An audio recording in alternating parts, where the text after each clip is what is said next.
Assalamualaikum warahmatullahi wabarakatuh. Di sini saya akan mempresentasikan PPT saya yang berjudul Metode Riset Akuntansi Keperilakuan.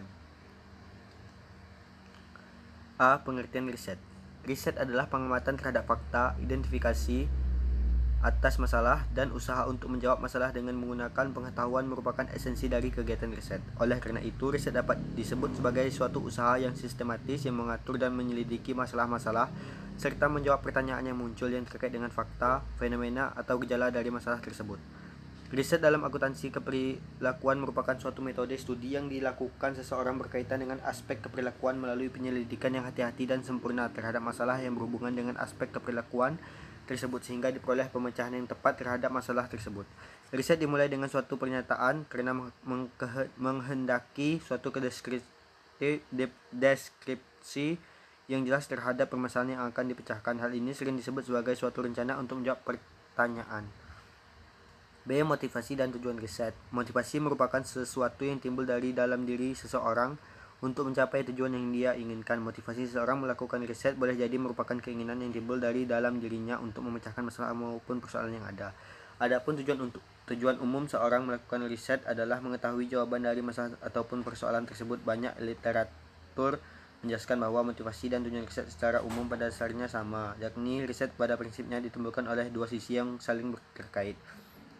C. Manfaat dan pentingnya riset. Beberapa manfaat dan pentingnya riset mengenai hal tersebut. Yang pertama, memberikan gambaran terkini. Yang kedua, membantu mengidentifikasi kesenjangan. Dan yang ketiga, untuk meninjau dengan membandingkan dan membedakan kegiatan riset melalui sub bidang akuntansi seperti akuntansi keuangan, audit, akuntansi manajemen, sistem informasi akuntansi, pasar modal, maupun perpajakan.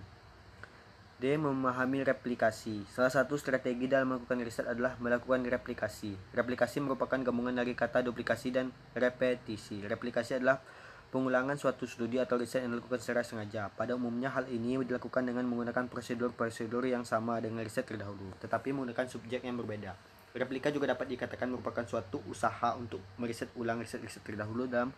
Dalam riset keperilakuan, peneliti biasanya tidak mampu menyampingkan pengalaman-pengalamannya yang bersentuhan dengan ilmu-ilmu eksakta.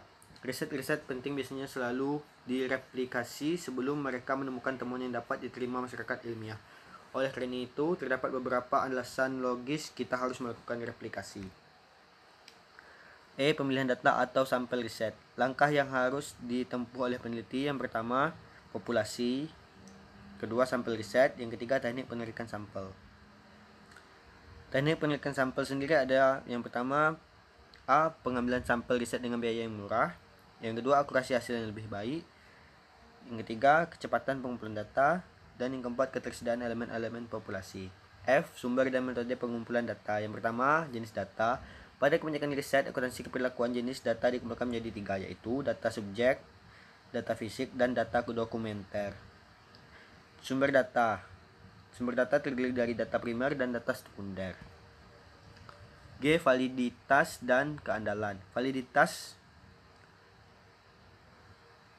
Validitas. Validitas isi merupakan pokok pertimbangan untuk setiap pertanyaan yang diajukan dan diukur dalam istilah-istilah yang berhubungan dengan relevansi terhadap konsep yang diukur. B. Validitas predikit adalah validitas yang berkaitan dengan keakuratan suatu pengujian atau pengukuran dalam memprediksi perilaku, mengharuskan adanya kriteria atau indikator eksternal terhadap apa yang harus diprediksi. C. Validitas konkuren adalah validitas yang berkaitan dengan hubungan antara alat ukur dan kriteria sekarang atau masa lalu.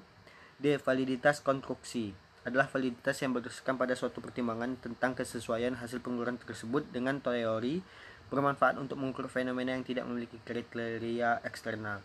2. Keandalan. Suatu instrumen alat ukur yang andal akan menghasilkan alat ukur yang stabil di setiap waktu. Aspek nilai lain keandalan adalah akurasi dari instrumen pengukuran. H. Metode pengumpulan data. Ada dua metode yang melatar belakangi hal ini. Yang pertama, para peneliti tidak memahami pekerjaan orang-orang tersebut dan penyebab mereka melibatkan perilaku. Yang kedua, ukuran sampel yang sangat kecil berisiko untuk melakukan generalisasi hasil terhadap populasi. 1. Survei. Dalam survei tidak ada interaksi langsung antara peneliti dengan responden. Data dikumpulkan dengan cara mengirim surat elektronik, menelpon, atau memberikan serangkaian pertanyaan. Yang kedua, observasi. Observasi merupakan proses pencatatan pola perilaku manusia, sesuatu hal atau kejadian yang sistematis tanpa ada pertanyaan maupun komunikasi dengan individu-individu yang diteliti. Memilih responden. Langkah pertama dalam memilih responden adalah menentukan populasi. Setelah itu, peneliti menentukan suatu sensus atau sampel.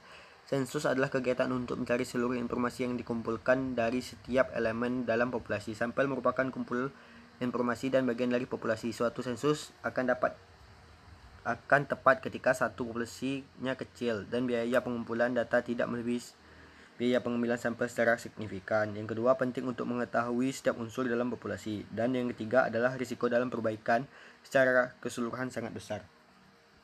J. Instrumen riset.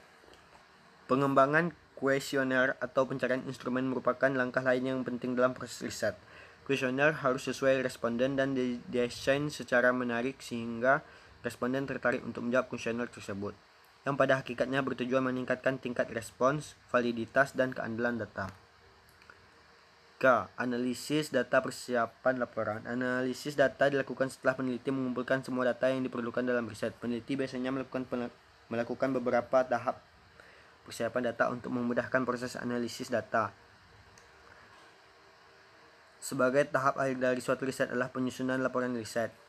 Laporan riset secara umum berisi tentang hal-hal yang terkait dengan apa saja yang dilakukan oleh penelitian, sejak tahap persiapan riset hingga interpretasi dan penyembunyian hasil analisis. Belum ada bentuk baku dari suatu laporan riset. Bentuk atau format laporan riset sangatlah dipengaruhi oleh keinginan si peneliti, hal-hal yang perlu dilaporkan, serta permintaan dari para sponsor riset. Sekian presentasi dari saya, terima kasih.